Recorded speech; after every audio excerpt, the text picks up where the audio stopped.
For centuries, the natives upon the island of Kambuki have worshipped the eye of the mountain. Sparkling, dazzling in a most mysterious way, the eye, according to legend, protects the Kambukian warriors who have died in battle. Every evening, just at sundown, the native Kambukians gather at the mountain, carrying torches to light their way and offer homage to the watching eye. Nipa no le agua souffle.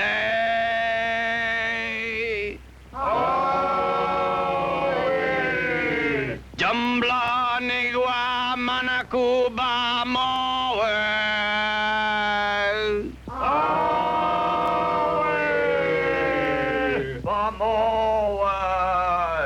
Less than 1,000 miles out from the island, the mighty Argonaut moves silently through the night. Her skipper, Captain Fathom, stands watch. Getting sleepy, Ronnie? No, sir. It's pretty hard to get sleepy when you're in charge of more than $10 million worth of hardware. I know, kid. But don't forget why we assigned you as plainsman.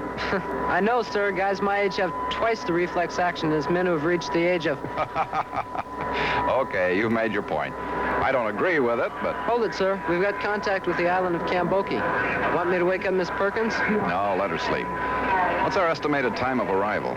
Oh, that's a good question. Let's see. I would estimate our time of arrival at 0700. Should be daylight. Okay. Steady as she goes, plainsman. As the mighty Argonaut and her sleeping crew race toward Kambuki Island, little do they realize that a mysterious black yacht is about to drop anchor in the harbor. There she is, Harold. Nest egg to 1,000 dreams. Would that our journey only reward us in verifying the truth of our ill-begotten map. You are an evil genius, Master. With your peculiar talents, I could have been a king. Get over that. We have work to do. Sorry, Master. Now then, we know the natives of Kambuki Island are superstitious fools. We must play upon this in order to rescue the Kambukian diamond. To rescue the diamond. That is good, Master. You are beginning to lose control again, Harold. Is it necessary to give you another treatment? I shall control myself, Master. Please. Then prepare the shore boat. Let us get on with our mission. In the morning, we must meet with the chief of the Kambukians. At once, Master. To delay would be fatal. To delay would be fatal.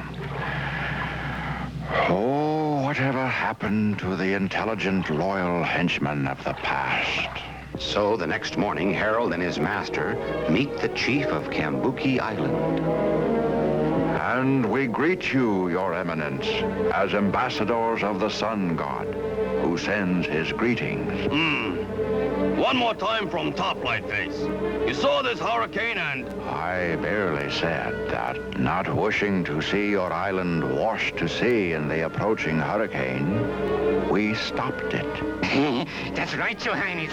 We saw this mighty storm about to destroy the island, and my master here waved his hand and stopped it. Utterly amazing. It was not an easy task, even for us, the most experienced ambassadors of the Sun God. I should think not. What you have done make a witch doctor look like an apprentice intern. An apprentice intern, Your Highness? Highness, another messenger from the Sun God must be arriving. Look. It's one of those days. As the Argonaut reaches the island of Kambuki, the master, first ambassador of the Sun God, says, Captain Fathom, he cannot upset my plans. I must do away with him. Quick, Harold, into the jungle. What will happen to Captain Fathom and his crew? Before the island of Kambuki, Captain Fathom says, Okay, we're here, gang. Stand by to go ashore. At once, Skipper. Weapons? Security 1, Scotty. Small package. He's kidding, of course. Does he know where we are? When the skipper says weapons security package 1, I give him weapons security package 1, Miss Perkins. Just the same, you don't mind if I bring my slingshot? Well, the skipper didn't say not to, but keep it hidden, lad. And I'm taking a hat pin. You never know. Welcome to Kambuki, your representative of Sun God. Well, we represent the United States Navy, Chief. Sun gods are sort of beyond our jurisdiction. A common denominator at best. Say again. Never mind. Prepare for luau! Prepare for the luau. That's a feast, isn't it? They wouldn't eat us, would they? Stay on guard, Perkins. I don't like this. He's a little too friendly. Any questions, Scotty? Great day in the morning. Maybe we'd better get back to the Argo. No, not without fresh water. Do not be alarmed, my friends. We would merely like to welcome you and our other guests to the island of Kambuki. Did you say other guests? At your service, my dear Captain Fathom. Unfortunately, there is no room at the table for you and your friends. Hey, how about that? You guys gonna stage a fight for us? As the ambassadors of the Sun God, we were here first. You must give me your word, Captain Fathom, that if we give you your freedom, you will leave with no trouble. Oh, now, wait a minute. Ambassadors of the Sun God? Why, that's the biggest... Stroke of luck to hit this island since Princess Kulihao won the Seven Seas Beauty Contest. She's my daughter. We should destroy them, Master, before they ruin everything. Shoot them! Shoot them! Harold. Sorry, Master. Well, Captain, what is your answer? Will you and your crew leave peacefully, or... Look, fella, I don't know what your game is, but we came here to get fresh water and supplies, and by Davy, we're going to stay until we get them. Good for you, Captain. Then let's shoot them! They won't be reasonable, so let's shoot them! You are beginning to slip, Harold. Control yourself. But, Master! Enough of this nonsense. Look, Your Highness. The princess! My daughter! I don't understand, Mr. Ambassador from the Sun God. Why have you captured Princess Kulihao? What does this mean? You have until sunrise tomorrow morning to deliver to me the eye of the mountain. If not... What? What even wholesale? That diamond is worth millions. It's the only way I can control my people. Without it, these guys would again become primitive barbarians. We all have our little problems, Chief. You have until sunrise tomorrow morning. Harold, take the girl to the ship. A stroke of genius, Master. You leave him no choice. The ship, Harold. Get the princess to the ship. At once, Master. My father! I am their prisoner! Hey! You're really serious about this, huh? You have until sunrise. Remember. Well, what can Captain Fathom and his crew do to help the Kambukians? Capturing the daughter of the chief, the master and his aide had returned to their yacht. Aboard, the princess says, You are out of ever-loving heads. You cannot steal Diamond. You cannot steal me either. The answer to that will be determined before morning, my dear. Now, I suggest you retire. I shall let you know when your father comes aboard. Master, they are having a ceremony on the mountain. If I had to give up a diamond worth millions, I too should have a ceremony, Harold. Ha! Ha ha! Ha! and on the island, the Kambukians are indeed having a ceremony, a feast to honor their guest. This is great. Boy, what a feast. I hope so. If these Cambodians find out that their chief intends to steal the diamond and give it to those thieves, well... That'd be another feast. And guess who'll be the main course? I just wonder what Captain Fathom's up to. He didn't let me in on it. Me either. The skipper just said to enjoy ourselves and he'd be back later. And back aboard the Argonaut, Captain Fathom says to the chief, I just can't understand you, Chief. You speak as though you understood today's world, and yet to worship a diamond and think these thieves ambassadors of a sun god. Well, during Second World War, a group of GIs shipwrecked and landed on Kambuki. We thought they were missionaries. So? So, we learned their language. They helped us avoid those that would conquer our island. What a riot that was! I see. Well, hook up your scuba suit. Let's see if we can't pay a little surprise visit to our friends aboard the yacht out there. After you, Captain. as Captain Fathom and the chief of the Kambukians swim toward the master's yacht, little do they realize what's in store for them. You were right, Master. Here they come. It's Fathom and the Kambukian chief. And now's the time, Harold. Draw drop the raw liver overboard. I don't understand, Master. Why do we waste liver? Drop the liver, Harold. But this could be our supper. Aye. Get ready for a treatment, Harold. You're beginning to wander again. Look, Master. It is done. Excellent, my boy. You see, the raw liver will attract a few sharks. But, Master... And next to raw liver, sharks love raw human beings, Harold. Now do you understand, my lad? How clever you are, Master. You can stop that any time now, Harold. Sorry, Master. Now watch the fun and behave yourself. Stop trying to aggravate me. The raw liver does indeed attract several large and ferocious sharks. As they swim up to the food, they suddenly notice two dark figures slowly swimming toward the yacht above.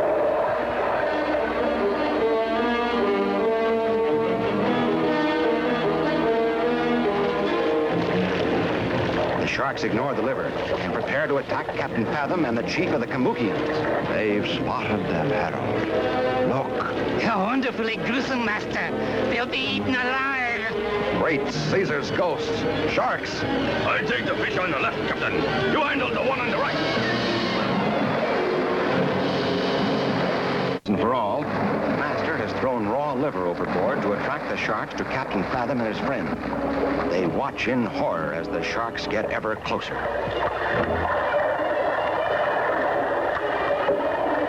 Here we go, Captain. Wait, Chief. I've got a better idea. Watch this.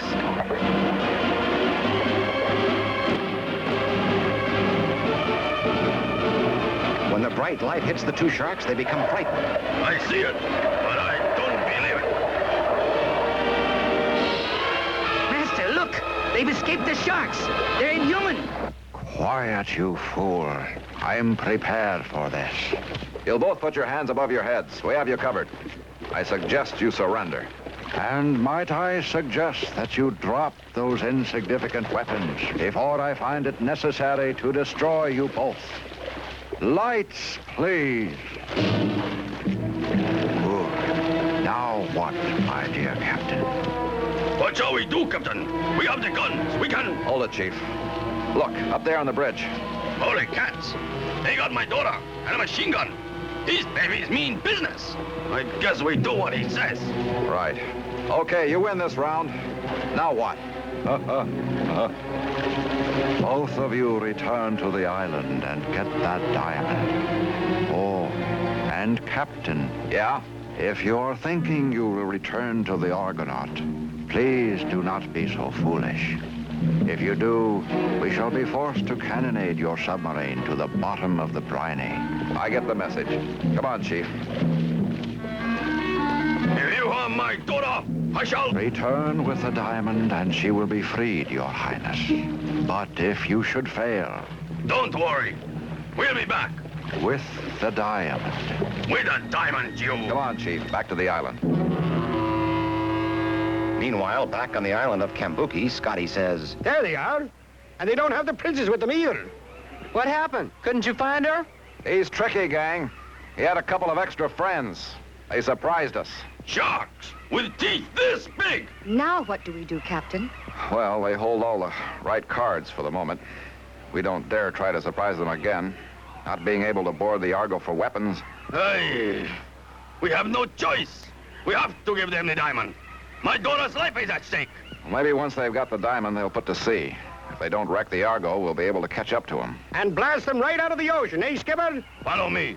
But make sure none of my people see us, Captain. There's no telling what they would do if they knew I was about to give away the eye of the mountain. Scotty, you, Perkins, and Ronnie go back to the luau. It'd look pretty suspicious if we all disappeared at once. We get you, Skipper. Sorry. Without our arsenal, my hands are tied. I know, Scotty. Maybe later. Good luck, Captain. as Captain Fathom and his friends slowly make their way to the top of the mountain. Back aboard the master's yacht, Harold says, And she was trying to dive overboard when I caught her, Master. Shall I destroy her? You must get over that, Harold. I shall not tell you again. Sorry, Master. You cannot hold me prisoner. My father will shrink heads for this. Ah, a splendid idea. And if you wish to keep your head, my dear, I should suggest you not try to escape again. My patience runs thin. If she tries to escape, she will lose her head. I told you about that, Harold. Now look at this. No, Master, not that. Look, Harold. What do you see? Who is it, Harold? Who is it, Harold? I can't stand it! That face! Oh, no! Princess Cooleyhow does not understand. Harold cannot look at his own face. It drives him literally batty. It's my only control over him. Without this mirror, there's no telling what he'd do to me. Ambassador of Sun God, very strange. Harold! Harold! Come back, boy! Come back, boy! Are enjoying a feast with the Kambukian natives. Captain Fathom and the chief make their way to the top of the mountain, where the chief says, There it is, Captain. The Eye of the Mountain. Mysterious protector of all Kambukians. Man, that is some eye. Just look at the size of that diamond. It grieves me to do this to my people. But, give me a hand. We must save my daughter. Can I be of help?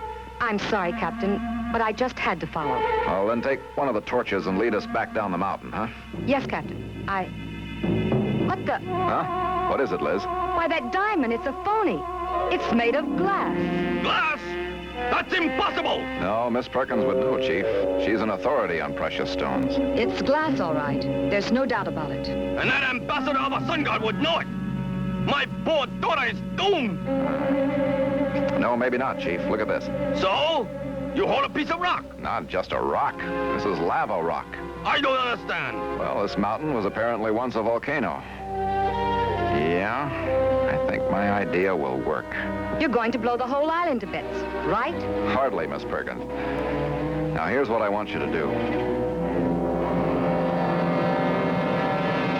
I am truly sorry you feel that way, Harold. But if you would just learn to control yourself, there would be no need to frighten you with the mirror. I should try, Master, but that awful reflection, I can't stand it. It's horrible. Look, Harold, they are signaling us from shore. Hey there, you're on the black yacht. We were sent to warn you. We've all got to leave this island at once. Right, that volcano's about to explode. And what manner of trick is this? Look, Master, they are right. and indeed the volcano looks as though it's about to erupt. Quick, Harold, prepare to leave. We must not take chances. But what about the princess, Master? Throw her overboard. At once, do you hear? At once, Master. And within the volcano, Captain Fathom and the chief discuss the situation. You think this will work, Captain? We'll find out in a few moments, Chief. Oh, watch it. The oil's hit the fire. Quick, we get out of here. And back aboard the master's yacht, Start all engines. Set a course for Jamaica. At once, Master. The crew is ready. Hurry, the volcano is about to explode. Harold, did you get rid of the princess? She's overboard, Master. See? She reached shore already. Then head this boat to sea. We are doing our best, Master. Stop pushing me. Don't talk back to me, Harold. You monster, you. You are always ordering and shouting. and on the island, It worked, Chief. That's your daughter there, near that small palm tree. You are a genius, Captain. How can we ever repay you? Just water and a few supplies, Chief. That's all we need. But still, a few ounces of gold maybe, or... Nope, nothing. You know what you can do for me, Chief? Tell me how you're going to explain to your people about that phony diamond. Captain, look at this. What is it, Liz? I've never seen so many diamonds in my life. There are literally thousands of them. Great Scott! Are you sure? See for yourself. These are perfect blue-white diamonds. They're worth a king's ransom, if I'm any judge. Unbelievable. Chief, you've got the most expensive piece of real estate in the whole Pacific Ocean. A mountain full of diamonds. Truly a miracle. You must take some with you. It's the least I can do. You won't take no for an answer, will you? Well, maybe one for Miss Perkins here, huh? Why, thank you, Captain. And later, as the mighty Argonaut again travels the sea, And when Liz discovered the diamonds, the loss of the eye didn't seem so important to the Cambukians. Great day in the morning.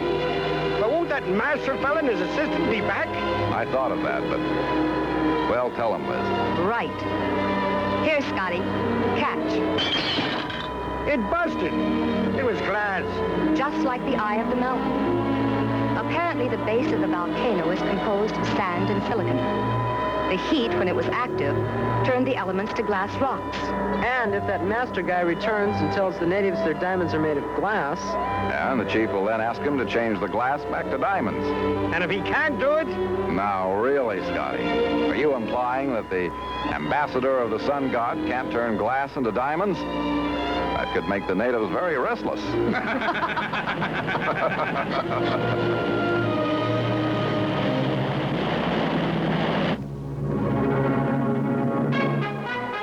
Hey kids, have we got a surprise for you in the July school holidays? Fat Cat's Carnival of Fun is coming, so save your pocket money and stay tuned.